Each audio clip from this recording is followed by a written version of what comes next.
Partimos presenciando el encuentro de dos mundos. Yo os tomaré vuestros bienes, y os haré todos los males y daños que pudiere. Un encuentro que costó sangre, sudor y lágrimas.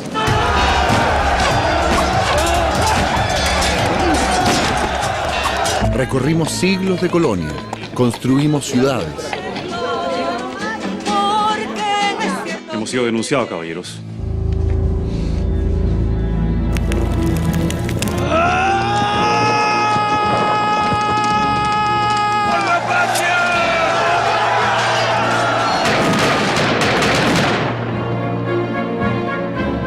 Vimos cómo Chile declaró su independencia. No debemos llamarnos españoles, sino chilenos. ¿Hasta cuándo vamos a soportar estas insolencias?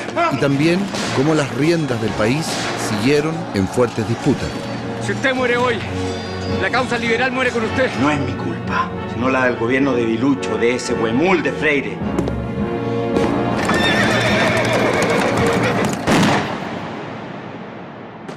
Fuimos testigos de la construcción de nuestra tradición republicana.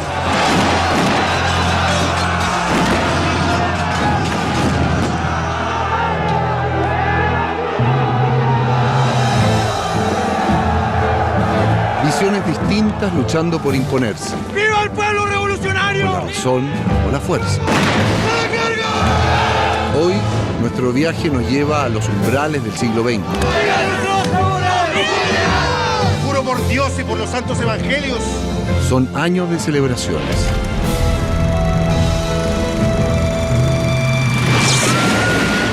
Y también de lamentos.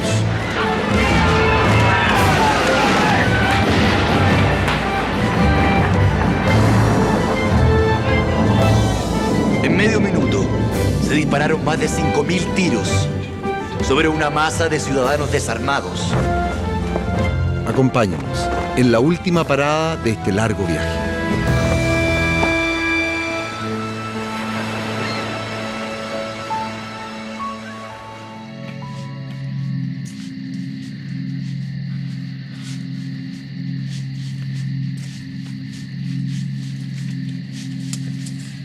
¿Qué año? 1905.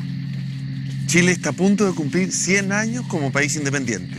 Y el progreso material y tecnológico ya empieza a notarse. Aunque todavía no hay alcantarillado ni agua potable, Santiago y otras ciudades de Chile empiezan a parecerse a ciudades modernas. Gracias a la riqueza del salitre, me imagino. Y el salitre lleva años siendo la principal fuente de ingresos. Han pasado 14 años desde la Guerra Civil y 21 años de la Guerra del Pacífico. Y Chile es un país que vive en paz. ¿O no? Ah, y ya se usaban los panfletos para llamar a la gente a movilizarse. Sí, claro. Los tipógrafos llevan décadas siendo claves en la movilización popular.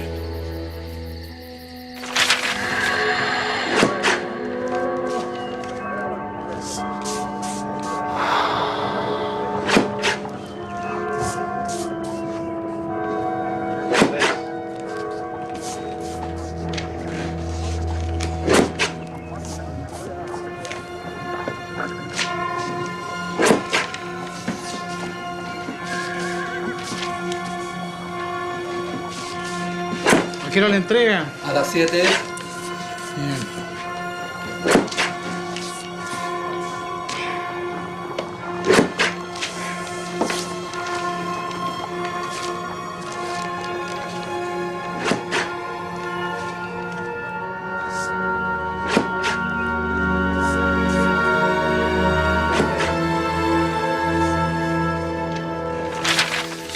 El domingo a las 2 p.m. se llevará a efecto por las sociedades obreras de la capital y el país un grandioso desfile con el objeto de solicitar respetuosamente del Supremo Gobierno la abolición del impuesto a la carne.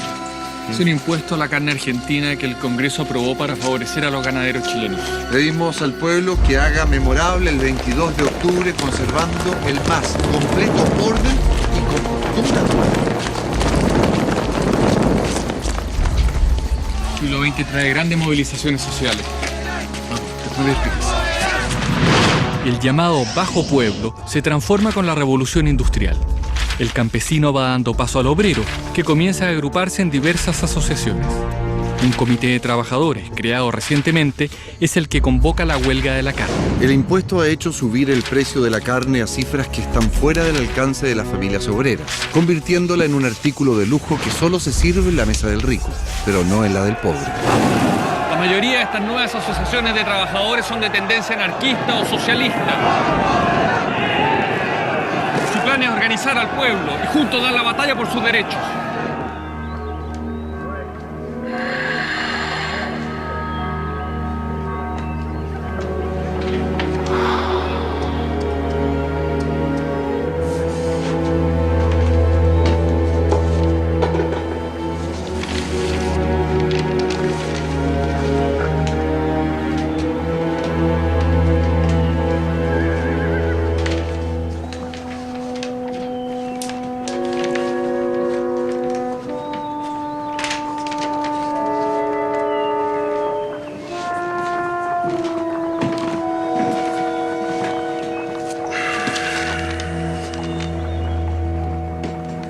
El obrero chileno se levanta para ejercer sus derechos, para romper el sitio de una canalla perfumada que lo hambrea.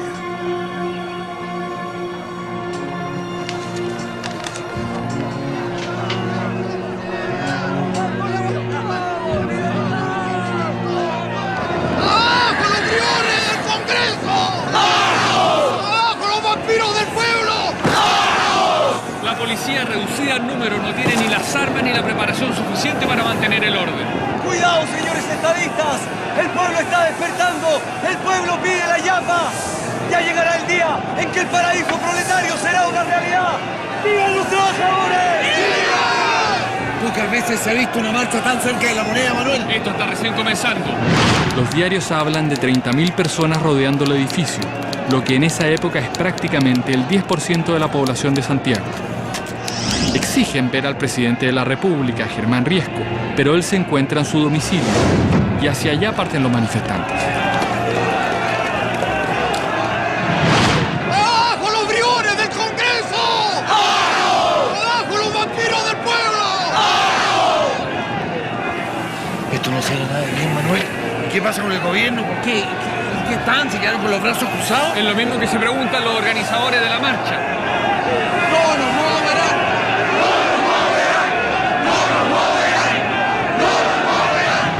¿Qué pasa con el ejército? Las tropas están fuera de Santiago y llegan 2 días más tarde, cuando la violencia en las calles parece incontrolable.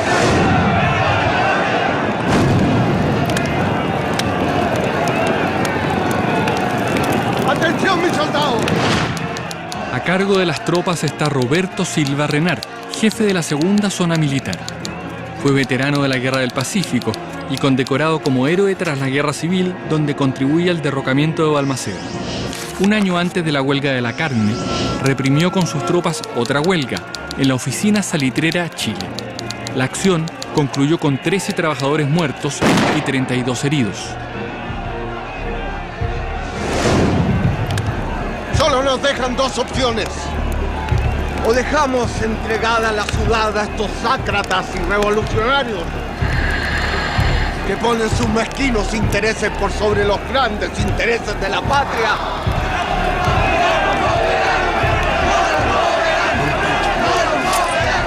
O derramamos un poco de sangre. ¡No nos moverán! Espera, Manuel, espera. ¡No nos moverán! ¡No nos moverán!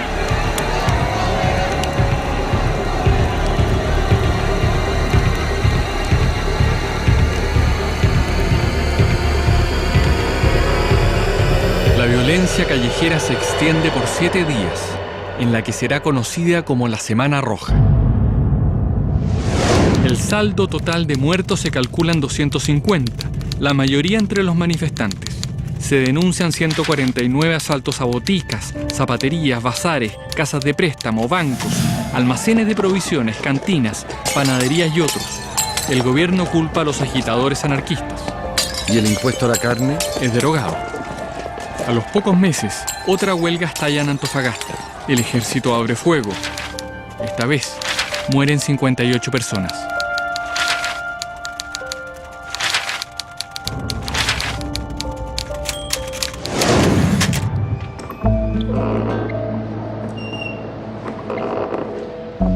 órdenes las da el presidente de la República, pero quien realmente manda en el país no es él. Es el Congreso. Un Congreso que a comienzos del siglo XX se parece, en más de un aspecto, a un exclusivo club social.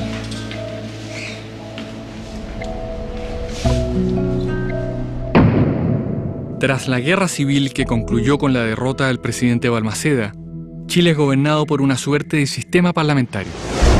Es un parlamento conformado exclusivamente por hombres, todos de buena posición económica.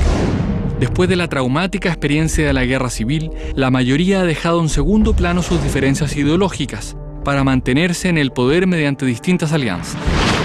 Con frecuencia, a estos congresales se les acusa de privilegiar sus propios intereses por sobre los del resto del país. Un ejemplo sería el impuesto a la carne. También son acusados de imprimir billetes de acuerdo a sus intereses, haciendo que los precios se disparen. Las leyes se entrampan o duermen por años en este Congreso. Mientras afuera se acumulan los problemas sociales. Mira, el presidente Germán Riesco Errázuriz, primo y cuñado de otro presidente, Federico Errázuriz Echaurren, quien a su vez era hijo de otro presidente, Federico Errázuriz Añar. Pero eran todos parientes. No todos, también hay fortunas nuevas, chilenos de primera, segunda, tercera generación de inmigrantes europeos no españoles. Muchas veces provienen de provincias. ¿Cómo es ese hombre? ¿Quién es? En 15 años más será presidente de Chile no una, sino 2 veces. Buenas tardes. Alessandri, ¿cómo le va, pues? Buenas tardes. Hoy tenemos visitas. Nieto de italianos, Arturo Alessandri Palma adquirió por primera vez notoriedad durante la Guerra Civil, como la mayoría de los parlamentarios, siendo opositor a Balmaceda. Ha logrado fortuna en los negocios, algunos le llaman nuevo rico. En 1905 cumple 8 años como diputado del Partido Liberal, en representación de Curicó. Su labor parlamentaria ha sido discreta hasta ahora. Debo confesarle a Alessandri que en los últimos meses su asistencia a la Cámara me tiene gratamente sorprendido. Pero sigue siendo el bachicha más callado de todo Chile. Siempre en silencio, ¿no? Pero en la Cámara solo abro mi boca para dedicarme a los temas que le interesan a mis electores de Curicó. Sí, pero no demostró mucha preocupación el año pasado por sus electores de Curicó, ya que hubo meses en los que con suerte usted asistió a 9 o 10 sesiones en el mes. Lo que pasa es que estuve de lleno dedicado a mi profesión de abogado, al igual que muchos de ustedes. Dicen las malas lenguas que por el solo hecho de haber representado a la compañía salitrera Antofagasta, usted se ha embolsado más de 75.000 libras esterlinas en juicios contra el Estado. Eso me ha permitido generar un pequeño capital que me permitirá dedicarme a la política con mayor tranquilidad. Bueno, salud. Como muchos parlamentarios, Arturo Alessandri hace fortuna con la industria salitrera. No todos los que trabajan en ella tienen la misma suerte. Los trabajadores que arrancan el mineral a pulso viven en condiciones miserables y no han visto un solo peso. Se les paga con fichas canjeables por mercadería en las mismas oficinas para las que trabajan. Las quejas son muchas, que las balanzas con las que les pesan los productos están arregladas, que los precios están inflados, que están obligados a comprar todo solo dentro de las salitreras. En el gobierno, nadie los escucha. La situación es claramente injusta y abusiva. Material de trabajo ideal para agitadores y revolucionarios.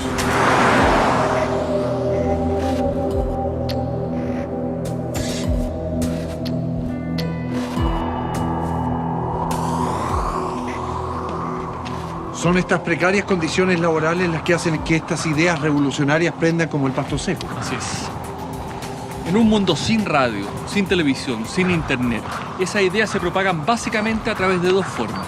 Una, oralmente, mediante discursos, reuniones y el clásico boca a boca.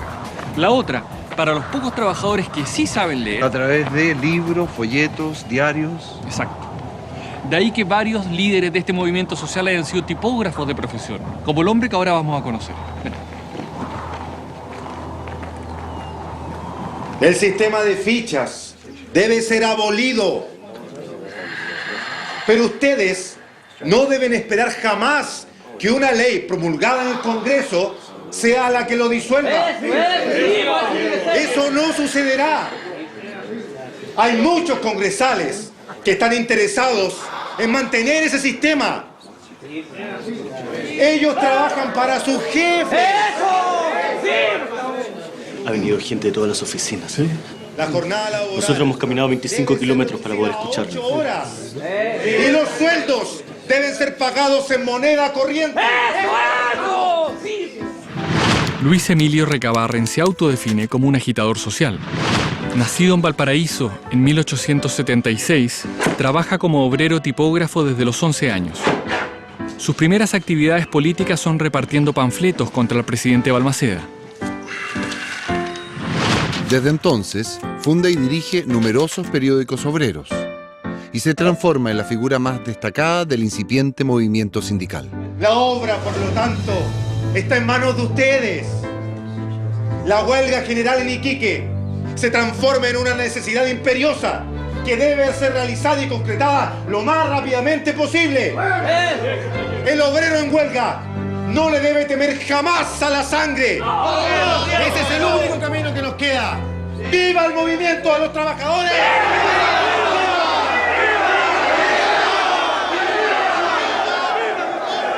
Gracias por venir. A ellos el material se les puede servir. El obrero debe ser un hombre y no una bestia de trabajo. Debemos seguir a Recabarren. Todas las salitreras se están uniendo. Nosotros hemos visto la miseria.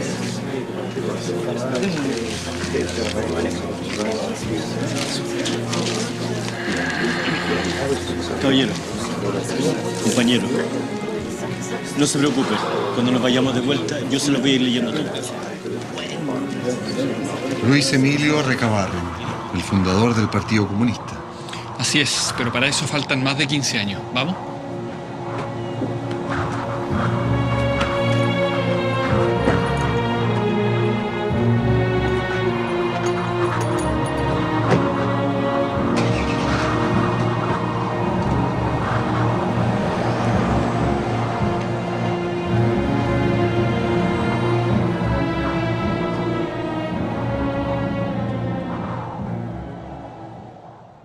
A diferencia de los anarquistas, Luis Emilio Recabarren cree en la lucha electoral. Por eso, en 1905, se presenta como candidato a diputado por el Partido Demócrata y, para sorpresa de muchos, gana. Apenas pone un pie en la Cámara, le hace justicia a su fama de agitador. Honorable presidente, estoy dispuesto a prestar el juramento que me impone el reglamento de la Cámara. Pero si no creo ni en Dios ni en los evangelios, ¿cómo podría decir, sin protestar, juro por Dios y por los santos evangelios? Es posible que los señores honorables diputados conservadores me quieran arrastrar hacia la mentira. ¡Viva el diputado Recabarren! Orden, por favor, orden, orden. Tiene la palabra el honorable diputado, el señor Alfredo Barros Errázuriz.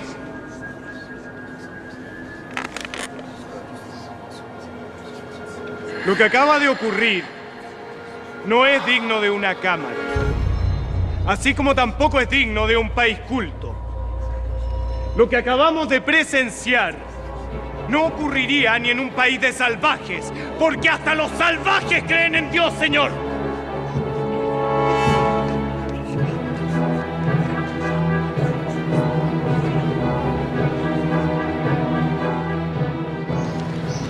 Como se niega a jurar por Dios, la elección de Recabarren no es reconocida. Y le prohíbe la entrada a este club. No solo eso, por su actitud crítica al sistema político vigente, lo condenan a la cárcel y termina huyendo a Argentina. Pero Manuel, mientras estos señores pierden su tiempo en discusiones absurdas, ¿cómo hace el pueblo para sobrevivir? ¿Trajiste otro zapato? No, ¿por qué?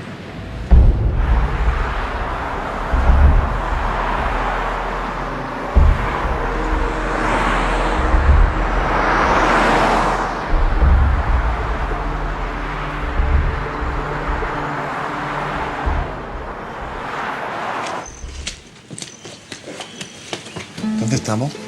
En la parte alta de Valparaíso, en 1905. A esto me refería, Manuel. ¿Cómo hace esta gente para sobrevivir? ¿Reciben ayuda de alguien? Bueno, reciben algo de ayuda, también se agrupan y se organizan. Mira, ella es Juana Ross de Edwards. Es dueña de la mayor fortuna de la época y es la gran financista de las obras sociales de la iglesia. Durante la Guerra Civil del 91, el presidente Balmaceda la mandó al exilio. ¿Por ser opositora a su gobierno? Sí, claro. ¿Qué hacemos ahora, Manuel? Yo me daría una vuelta por Valparaíso. Es la última oportunidad de verlo en todo su esplendor, antes que se venga completamente abajo.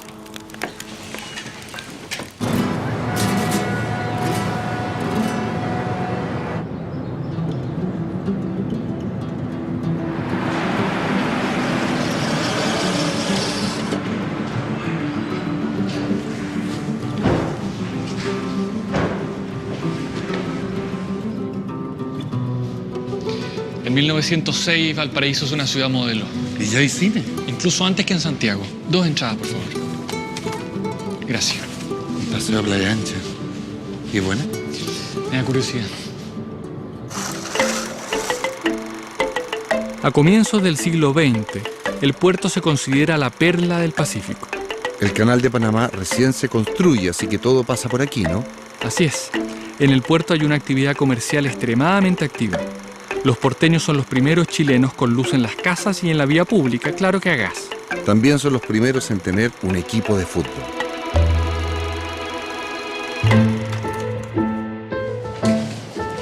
Peladito el piano era lento, pero fome. Yo me iría a tomar una cosita.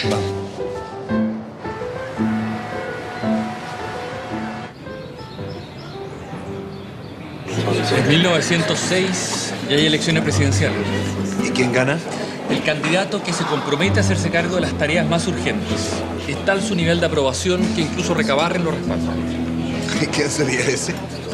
Quiero proponer un brindis por nuestro nuevo presidente, el representante de la Alianza Liberal, el señor don Pedro Montt. ¡Salud, señores! ¡Salud! El hijo de Manuel Montt. Así es. Algunos me odian. Simplemente porque no soy aristócrata. Pedro Montt, a quien el gran cronista Joaquín Edwards Bello llamaba la estampa de la mala suerte. ¿Por qué tan mala suerte? De plata, sí. Calma, señoras, calma, no es nada, va a pasar. Por favor, vuelvan a sus asientos, por favor. Para empezar, a los pocos días de asumir como presidente, ocurrirá la destrucción total de Valparaíso.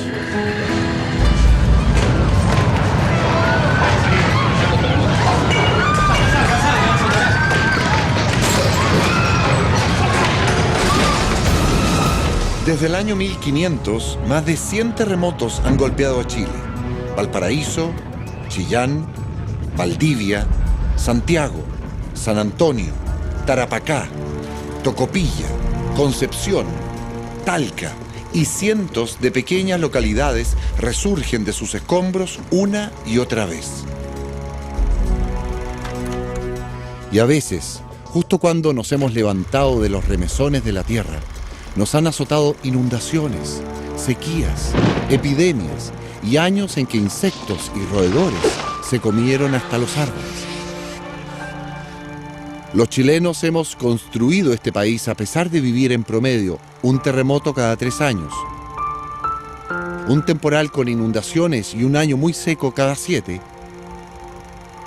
y una epidemia cada 4 años.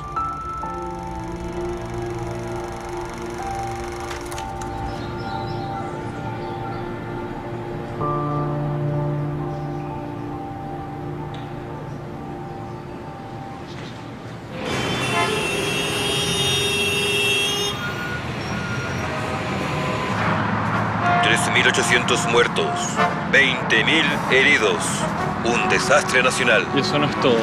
Vaya partida la del presidente.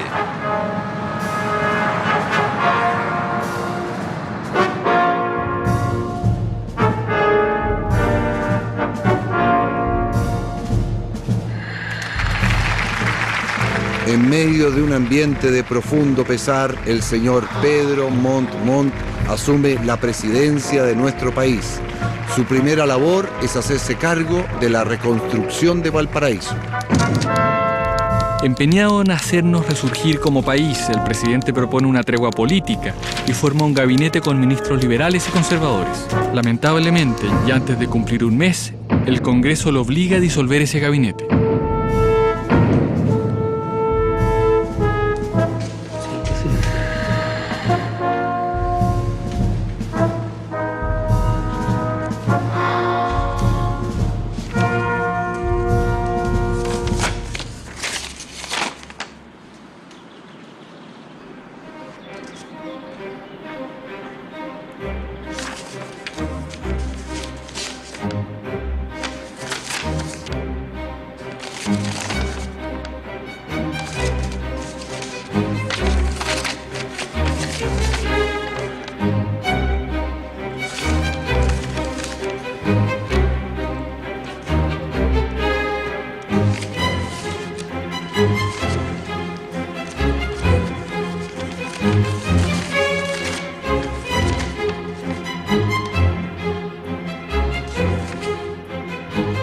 ¿Alguna otra desgracia?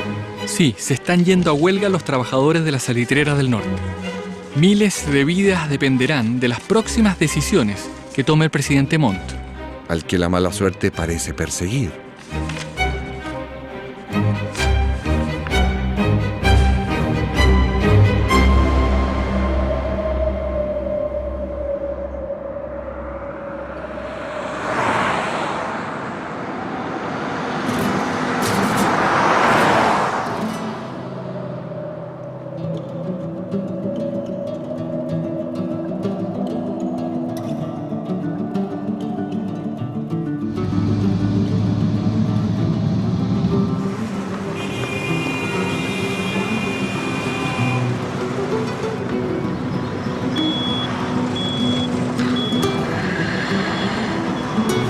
En diciembre de 1907, aquí en Iquique, ocurre lo inevitable. Los mineros del salitre marchan en masa para exigir condiciones de vida y de trabajo más justas.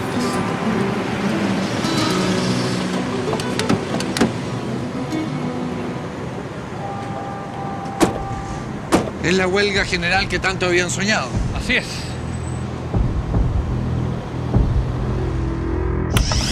Trabajadores de todas las oficinas salitreras se unen en una sola gran huelga.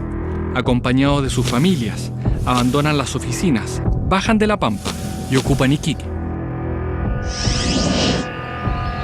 Algunos acampan en la Plaza Manuel Montt, donde hoy está el mercado, pero la mayoría se concentra en la antigua sede de la Escuela Domingo Santa María. ¿Y de cuántas personas estamos hablando? De 10 a 12.000 personas, entre hombres, mujeres y niños. Que exigen, obviamente, mejorar las condiciones laborales en una época en que ni siquiera existen leyes laborales. Exacto. En estos años los trabajadores no tienen, por ejemplo, una jornada laboral establecida. No hay derechos maternales para las mujeres ni días de descanso. Tampoco existe protección frente a los accidentes laborales ni regulación de los contratos de trabajo. Y ni hablar de vacaciones. No, una utopía. Pero, ¿cuáles son las demandas de los mineros? Bueno, me imagino que terminar de una vez por todas con el famoso sistema de fichas y recibir un sueldo de verdad. Ni siquiera aspiran a tanto. Solo piden que las fichas con que se les paga también sean válidas en otras oficinas. Una demanda bastante razonable. También piden contar con balanzas fuera de las pulperías para evitar estafas. Pasan los días y los propietarios de las salitreras se quejan con el gobierno y le piden que intervenga. Mientras, el intendente se pone cada vez más nervioso. Los pampinos han invadido la ciudad.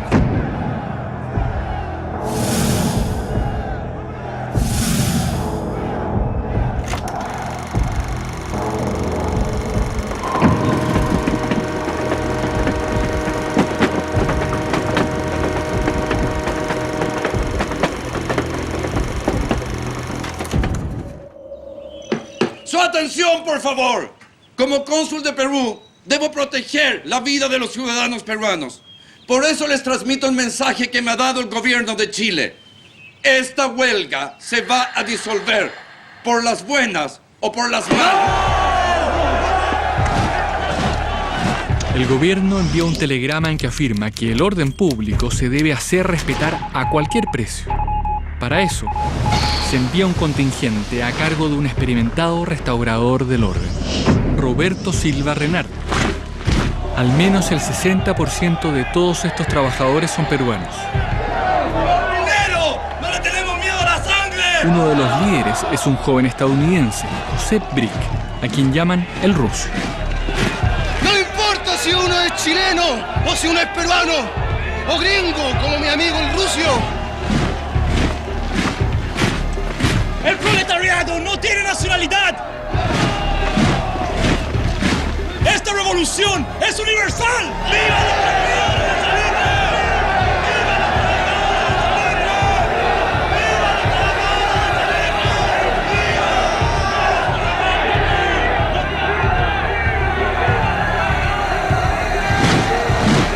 Para Silva Renard, las cosas llegan a tal extremo que no admiten términos medios.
¿Cuántas personas mueren ese día?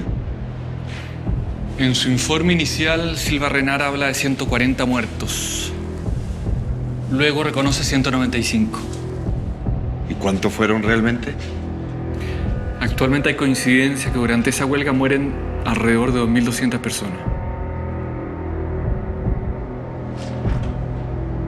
Los obreros acampaban pacíficamente. Querían condiciones laborales básicas, o sea, pedían lo mínimo. ¿Cómo justificaron la matanza?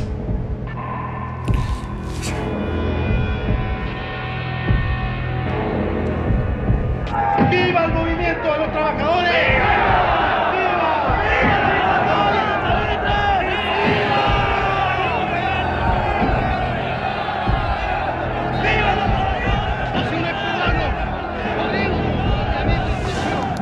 El Ejecutivo no ha podido hacer otra cosa para proteger el orden, las vidas y las propiedades de los habitantes de Iquique, nacionales y extranjeros.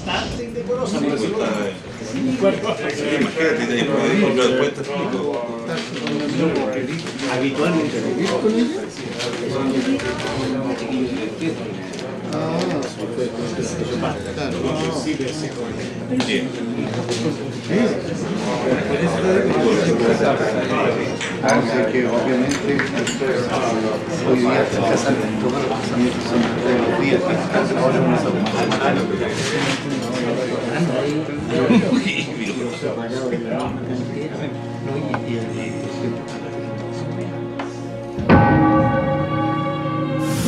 Una comisión parlamentaria investiga los sucesos de la matanza de Santa María de Iquique y cita al ministro del Interior a declarar. Señor ministro, en medio minuto se dispararon más de 5.000 tiros sobre una masa de ciudadanos desarmados que estaban ejerciendo un derecho garantizado por la Constitución. El derecho de pedir aumento de sus sueldos y conseguir mejores condiciones de vida. Fue una huelga imprevista. Y como ya lo dije la última vez que vine, lamentablemente ese día el señor diputado estaba ausente. Paseaba por Buenos Aires. Como ya he dicho, la situación vivida en Iquique se debe única y exclusivamente a la infiltración de conspiradores, principalmente argentinos. Tiene la palabra el honorable diputado, el señor Izquierdo. Señores, el país sabe perfectamente que los oficiales cumplieron con su deber. El más amargo, el más cruel de los deberes que corresponde a hombres de corazón y de honor. Pero por favor, ¿de qué estamos hablando? Señor ministro, usted como hombre de Estado debiera saber que el siglo XX es un siglo de fermentación social y que este tipo de situaciones se combate yendo al origen del mal, dictando leyes que rijan entre el capital y sus trabajadores. Sin garantizar el orden público y la vida de los habitantes, no hay gobierno, no hay autoridad, no hay sociedad, no hay progreso, no hay nada. ¡Es el caos! ¡Orden! Tenía la palabra el señor diputado, el señor Izquierdo. Bien, yo propongo que concluyamos de una vez por todas con todo esto que, en mi modesta opinión, se está poniendo fiambre. Manuel, después de la matanza todo sigue igual. Sacrificaron 2.000 vidas en vano. No. Santa María es la última gran huelga antes que el Congreso empiece a aprobar leyes sociales muy importantes hasta el día de hoy. ¿Y qué pasó con Silva Renar? ¿Fue juzgado? Juzgado sí fue, pero no por un tribunal.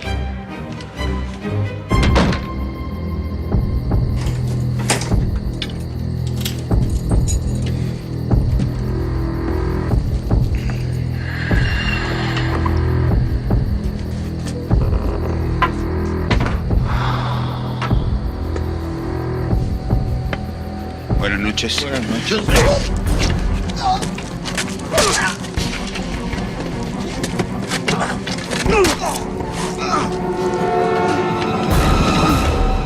¡Por mi hermano!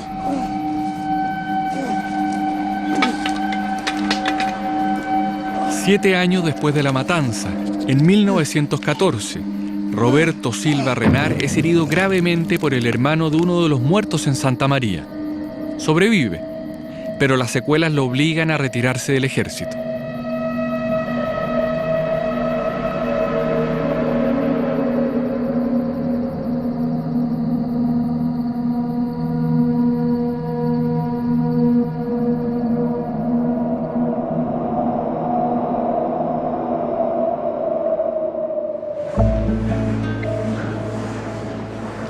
Cientos de mineros y sus mujeres tuvieron que morir para conseguir derechos que hoy nos parecen básicos.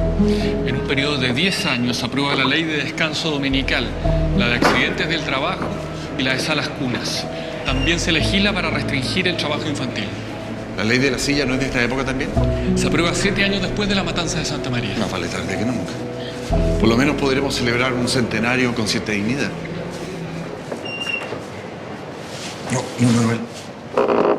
¿O queda alguna otra gran desgracia antes de la fiesta? Depende de lo que tú entiendas por gran desgracia.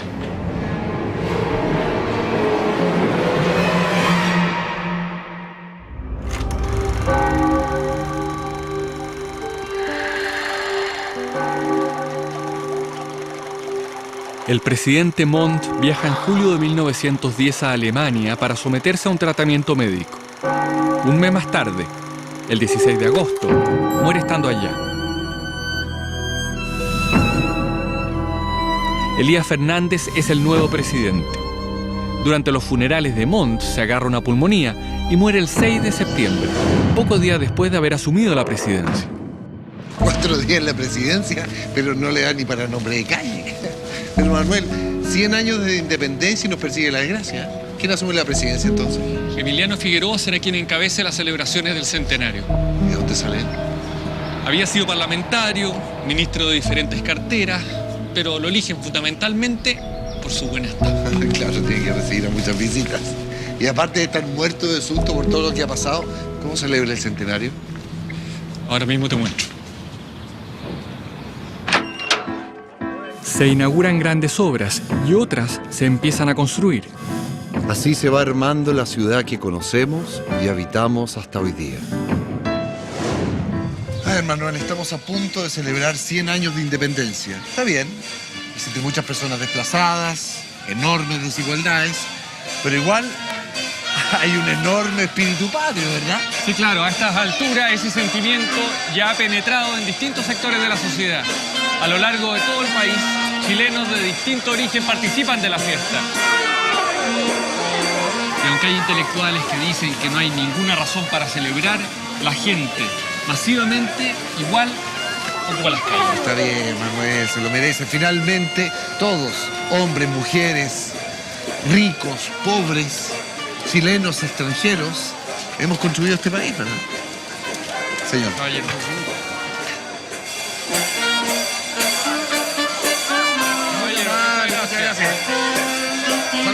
salud.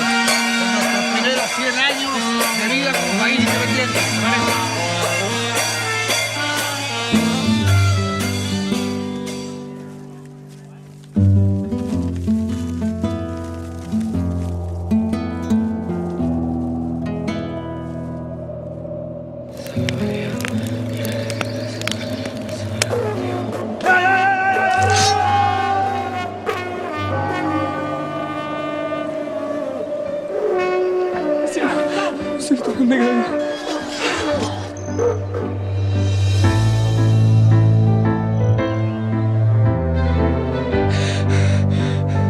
No es mi culpa.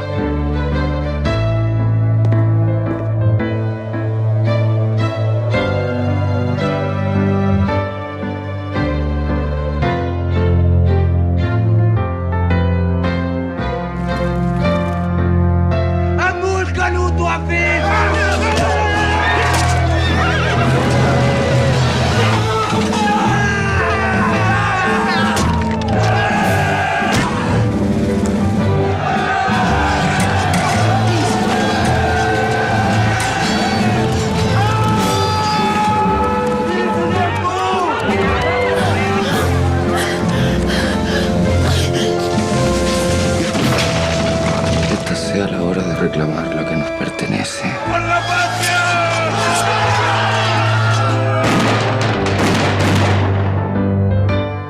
¡Fuego! ¡Dispare, carajo! Pondremos fin a 20 años de atrasos y tinieblas. ¡Fuego!